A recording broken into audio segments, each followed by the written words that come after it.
Turistična zveza Slovenije in Zavod Republike Slovenije za šolstvo sta pod pokroviteljstvom Ministrstva za gospodarstvo in Ministrstva za šolstvo in šport letos razpisala že 23.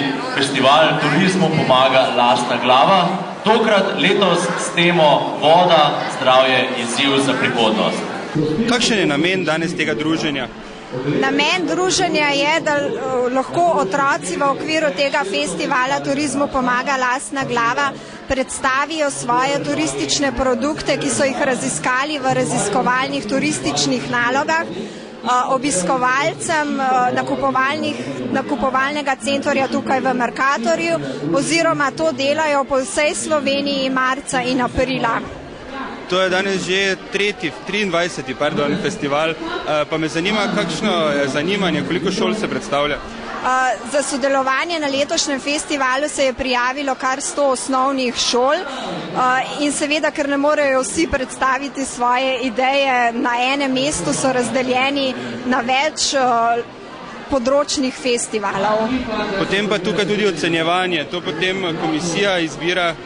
Strokovna komisija je njihove turistične naloge že predhodno ocenila, danes pa bojo tukaj ocenili še njihove turistične stojnice in pa nastop na samem prostoru tržnice.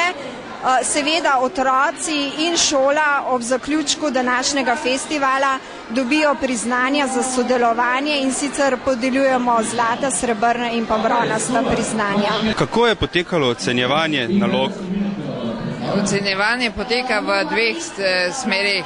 Najprej sodniki, ki nas je 5, doma preberemo naloge, ki so jih učenci delali kar skoraj polovico šolskega časa in tam je tudi največ točk pridobljenih, ker je tam največ energije vloženo in tisto je pravzaprav naloga je glavna, ker tam so razmišljali o tem, kaj bi delali.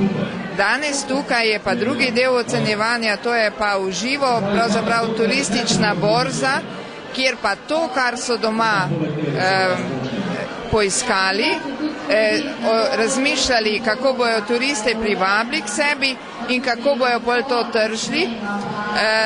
To zdaj tule pravzaprav predstavljajo in že delajo prvo vabljenje turistov v svoj kraj.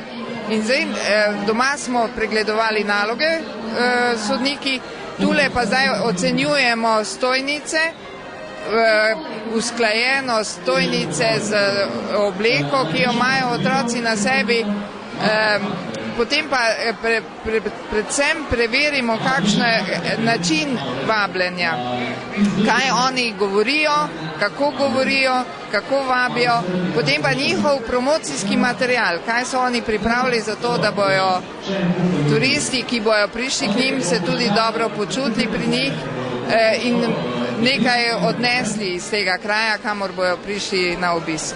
Kakšno je pa zanimanje za ta festival? Ja, vedno večje je. Zdaj se je festival pravzaprav prišel med ljudi. Prej včasih so učenci sicer delali naloge, ker to je le že 23 let traja vse skupaj. Prej včasih je bilo bolj zaprto v te šolske kroge.